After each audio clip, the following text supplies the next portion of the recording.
I promise Kyle and I did not discuss wardrobe today. Good morning, everybody.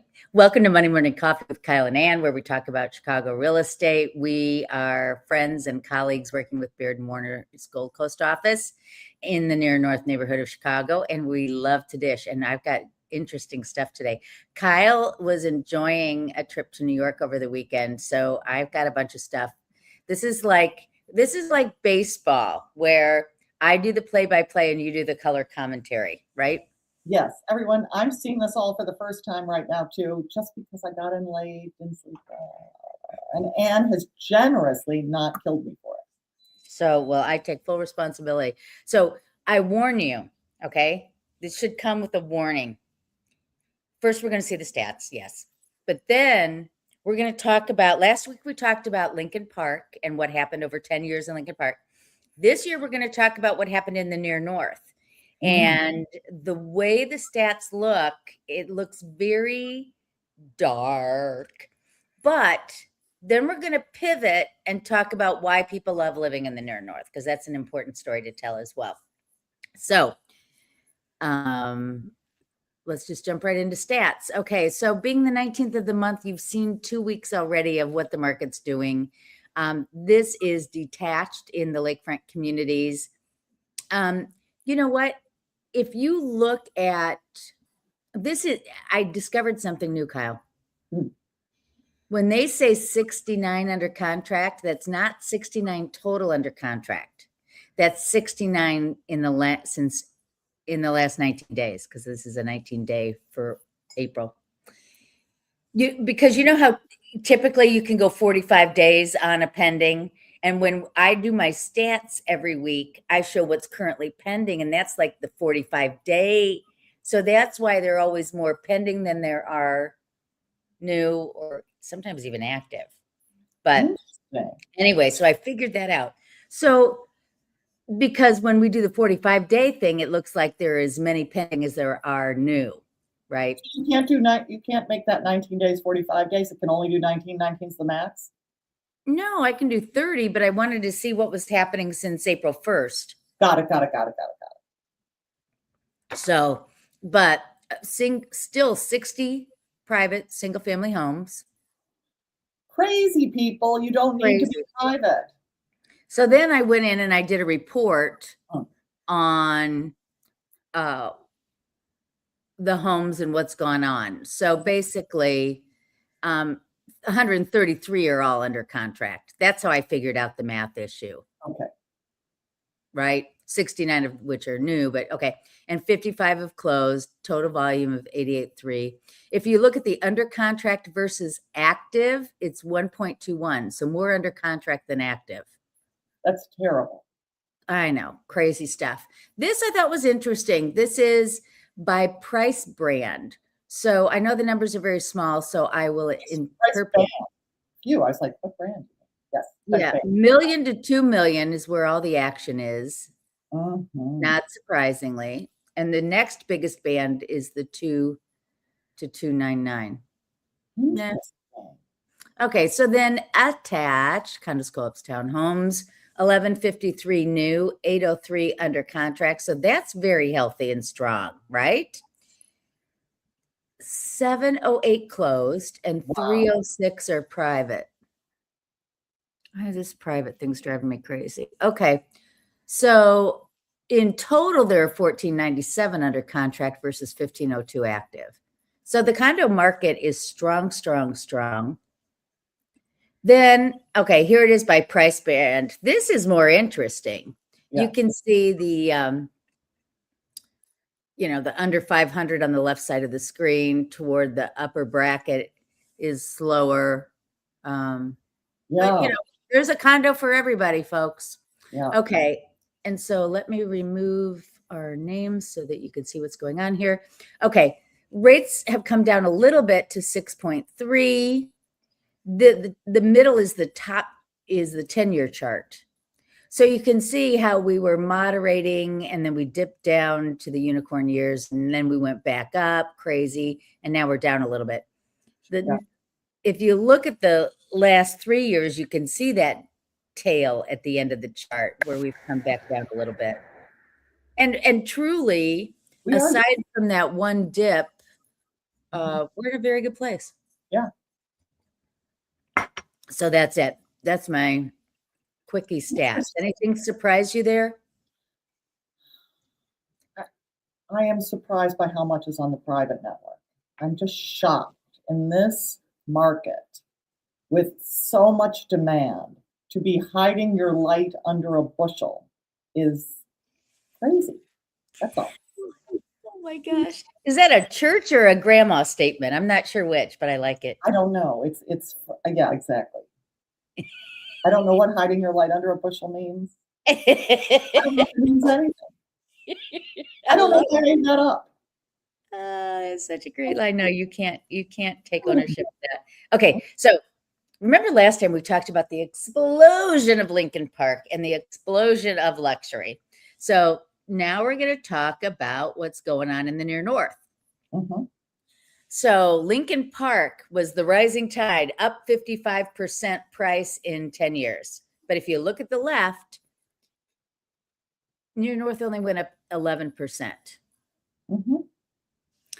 Two neighborhoods, two different stories. And here's the thing. If you look at inflation, Mhm. then that takes away a lot of the appreciation. Mhm. So let's see if I can figure out the chart. Gosh, I've got my reading glasses on, folks, and I'm still struggling. Okay, the price per square foot up 9%, the median sold price up 11%. And it did not beat inflation, I guess is the point of the slide. Okay, so the 2-bedroom was the dominant product and the worst investment, just like Lincoln Park. In this case, let me see what it was only up 8.5%. The 4-bedroom outperformed, just like in Lincoln Park, but I think that's, well, we'll get into that in a minute. Mhm. That's not going to be a surprise. Here we go. Okay, so inflation outran price appreciation by 5 to 1. In other words, the cost of homeowners assessments up 54% in 10 years. Yep. Does that look That right? it does. And I'm going to say why I think so. During this period, so on the near north side, there are a ton of condos that have door staff, have staff, and the staff wages, labor cost increases have been huge during this period. You'll know that minimum wage went up. The contracts with the various unions that supply the doormen and the engineers have risen. Of course, they have. I also wonder if these have been years where a number of the associations have done big projects. Over the past 10 years, there have been riser projects, there have been elevator projects. All of these have been mandated by infrastructure needs and sometimes the city. I think also during this period was life safety requirements, which were actually very expensive. So some of this increase could be to rebuild reserves to fund projects, but a lot of it is labor cost increases. And so I wonder if some of it's that. What do you think, Anne? No, well, and you're about to see that you're right. Oh. On a future slide. Interestingly enough, this is an interesting number. $321 per month is the median increase, and that equates to $38.52 per year in hidden carrying costs. So, important number to consider. Okay, and the carrying cost explosion's not evenly distributed. The 4 bedrooms are taking more, but I think too, well, a lot of the 4 bedrooms can be some of the grand vintage homes where they're 4 bedrooms were ever $800 for HOA. I think those must have, I think there must be, this reflects the big new buildings that have been built during this period where, the One Bennett Park, Yes. that these are the ones Oh, that, you can name them 1, 2, 3, 4. yeah, Absolutely right. So yeah, this is the interesting thing. 10 years ago, the buildings were still in the honeymoon phase, most of them in the Gold Coast, in that 11 to 15 year. Today, the dominant inventory, there were 506 sales where they listed that the age was 51 to 60 years old. hmm, And that doesn't surprise us, right? Sandburg. Yeah, right. Sandburg, you've got a lot of older in Gold Coast. Hmm. Um, Yeah, that's so very interesting. Very interesting. then, of course, this is the other story like Lincoln Park. Developers abandoned the middle market for ultra luxury. Yeah. That's another part of what happened in the last 10 years. 0 one-bedrooms were built again. And they're building for 3 bedrooms and up.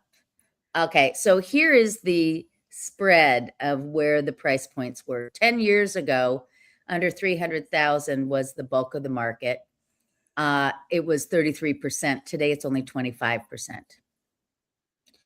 The middle market, call it the 750 to a million, was 6.3%. Now it's 9.3. Boy, I'm having trouble reading that. Okay. And then the luxury went from 10% to 13%. Not as big a jump as Lincoln Park, which went from 3 to 19. And remember, I'm just saying this one more time, everybody. We're talking condos only here. We're not talking single family homes. Yeah. So obviously it would be all luxury in Lincoln Park. Yeah. Well, near North too, for that matter. But okay. So buyers can still negotiate in the near North depending on the property. The median days on market is 34. The sale to list ratio is 98%. Remember, we said in Lincoln Park, 100% list price was the floor. Yeah. At or above list is 38% in near North, which means 61% still get some kind of discount. So it's Yeah, not. it really, the advice to sellers on the near north side, be very intelligent about your pricing so that you do get 100% or more. People want good product on the near north side, but they're not willing to play with people's pipe dreams. Exactly. All right. So the playbook for the near north side, if you're a seller, just like Kyle said, price with precision. If you overprice, you're going to be punished. It'll take you more than 85 days to sell and you won't get as high a price. And then be prepared to defend your building's finances. Yeah. And know so, it well, understand completely. Right. Going We've on talked about this before, Kyle. Yeah. I am digging deep in making, listen to me talk, having my sellers give me their portal and I download and read all the documents in the budget and everything before we even go to market. Granted, we're still going to have to pay for documents in the 22.1 and all of that, but it's, and I'm finding that most agents don't really understand what's going on with their condo listing when you ask prices. So, and the more you know as a listing agent, because I know we have agents who watch this too, the more you know as a listing agent, the better you are to sell, because you create in the buyer's mind when you're showing that you know what's going on. It's all fine. This is normal. Here's information. Yeah. People just feel much more confident when that happens. And sellers, go to your meetings, understand what's going on financially in your building.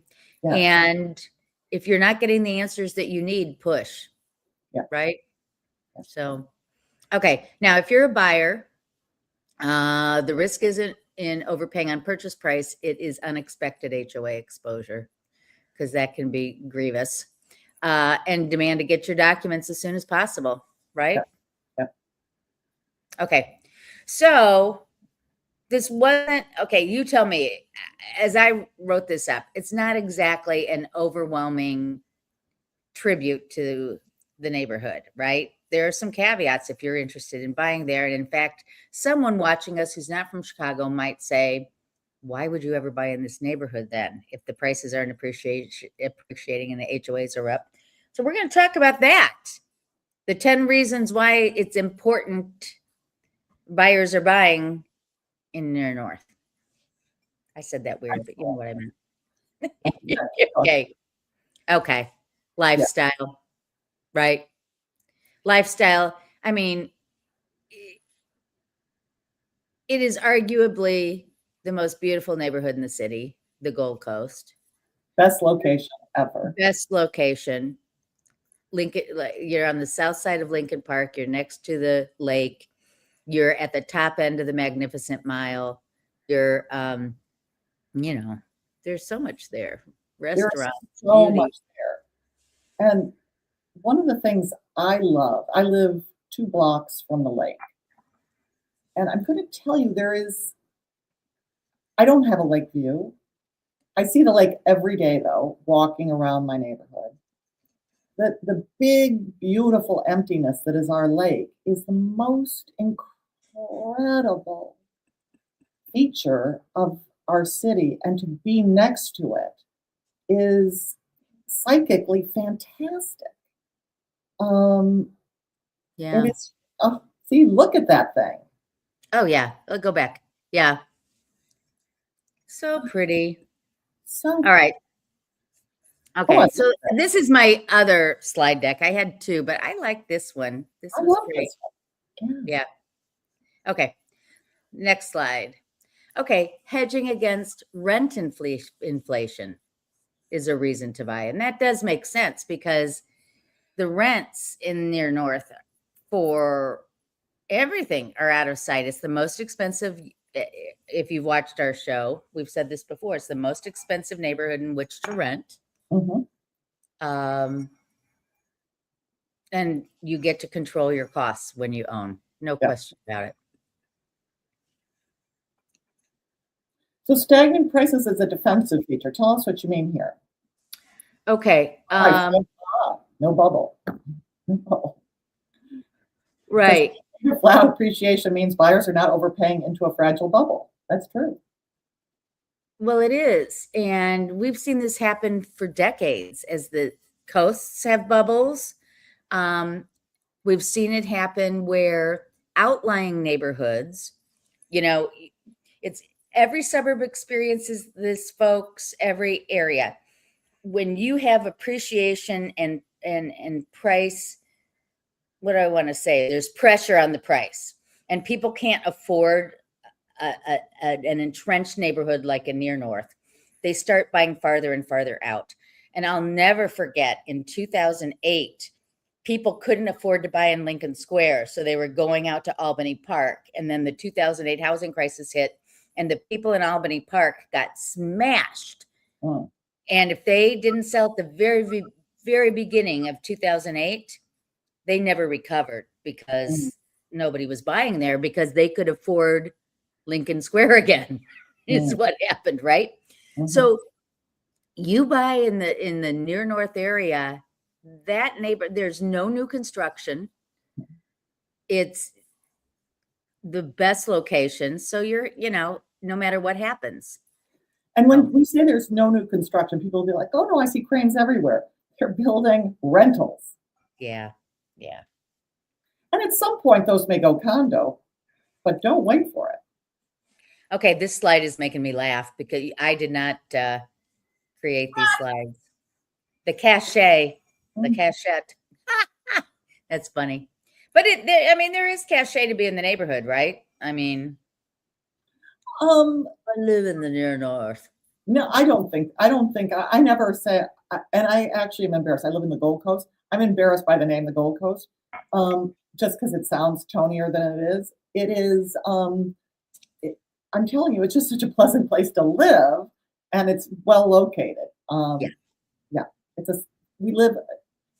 The term that we live in that Chicago is a city and a garden is very true in the Gold Coast. Okay. We mentioned this before. The supply protects the downside. There's just no big high-rise projects going on. Very little new residential product. Other than the time when the civil unrest right at the start of the COVID era happened, it's liquid on the near north side. You can sell things as long as you're not crazy and stupid about pricing. You can sell things pretty easily. So it's a market you can come in and out of if you need to, which is, I think, really helpful for people who are moving here and don't want to be stuck with a property like your Albany Park example. Yeah, exactly. All right. The coastal value gap, meaning that you get some really wonderful properties at a fraction of the price of San Francisco or Manhattan. And or small. LA. I mean, you get so much more space for your money here. Absolutely. Yeah. And then the amenities, a lot of us love the amenities, the garages, the front desk, the fitness center, the rooftop deck. Many people are willing to pay for that because it is a lifestyle thing. And you think about it too, aging in place. Mhm. I look at people at the Carlisle who have their groceries taken up to their unit, who get their mail delivered to their unit, who get their car brought to them at the front door. That's meaningful for a lot of people. It is very meaningful. Absolutely right. And you can also live here on the near north side without a car. You can get around really easily. There's public transportation. Uber swamps the area. Taxis are all over. And you can walk everywhere. Absolutely. Right. Okay. What does this say? Interest rate lock-in created a forever home mentality. Oh, yeah. It's a buyer opportunity zone. Oh. Geez, I got ahead of myself. Yeah, a tax arbitrage. Tell us what this means. Yeah, we tax zero on retirement income. Very nice. Yes, I'm glad you can read because I can't read. Yeah, our property taxes, as high as they feel, they are cheaper than the suburbs. Absolutely. You're not paying for, you have many more people paying for the schools that we have versus them. They have to pay for their school's fire department on many fewer owners. Right, exactly right. And the emotional pull, lakefront, architectural beauty, Michigan Avenue. It's a wonderful, yeah. And many people find, for those of you who don't live in Chicago or don't live downtown, I think there's an impression that it's like a big anonymous city and there's no community.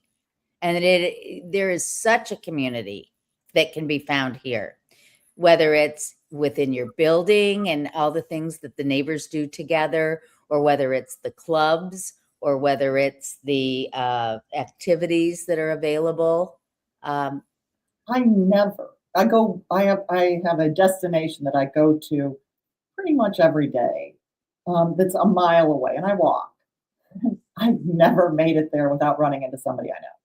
And sometimes 10 people I know, and sometimes 15 people I know. Right. So it is not an anonymous city, and it's not an anonymous city on the near north side. You run into people you know. And there are neighborhood restaurants. There are, right, neighborhood shops. I remember being young before I moved to Chicago and thinking it was just this big city and nobody would ever know me and I could kind of hide. And it's not like that at all. And you meet some wonderful people and establish some remarkable relationships. And, whether it's your running group, running up and down the lakefront, or, the group of people that you play mahjong with at Astor Hall, or, right, or whatever. There's just so much. So, So, I hope I didn't sound, what does this say? Oh, Capital preservation, financial optimization, and lifestyle. lifestyle curation. Yeah, that's basically it. Yeah. Look at that summarizing it for us. So, Yeah. Who do you think? Right? but anyway, now, I mean, but I feel like our conversation today gave a realistic perspective. Mhm. Now, keep in mind too, those are aggregate numbers. Mhm. It's still possible to buy great investments from a financial standpoint if you pay attention to what building you're buying in, which is financially sound. There are good schools. We forgot to mention this is a neighborhood not just for retiring people. This is a neighborhood for families. There are good schools in it, private and public. It's a we don't have as many grocery stores as we want, but we have. It's a neighborhood that's livable. Because people say, "Oh, I want to live in Lincoln Park because it's so livable," and that's true. Lincoln Park's glorious, but you can't really do a whole lot of things without a car. You gotta, I mean, you gotta run errands with a car because but you don't here. You can walk. No, that's absolutely right. Yeah. And walking means active, happy lifestyle for sure. Mhm. So, all of you out there, if you're thinking about peeking into the Near North neighborhood and considering options, please let us know. As always, subscribe to our channels, both social and YouTube. Follow us and ask us questions. And I don't know what we're doing next week. We've done these neighborhood deep dives. Maybe we need to do one more. I don't know. Okay. Well, We'll see what happens with the market. we'll come up with We something. will come up with something for sure. Yeah. So good to see you as always, Kyle. And we'll see everyone out there next week on Monday Morning Coffee with Kyle and Ann. Thank you for joining us.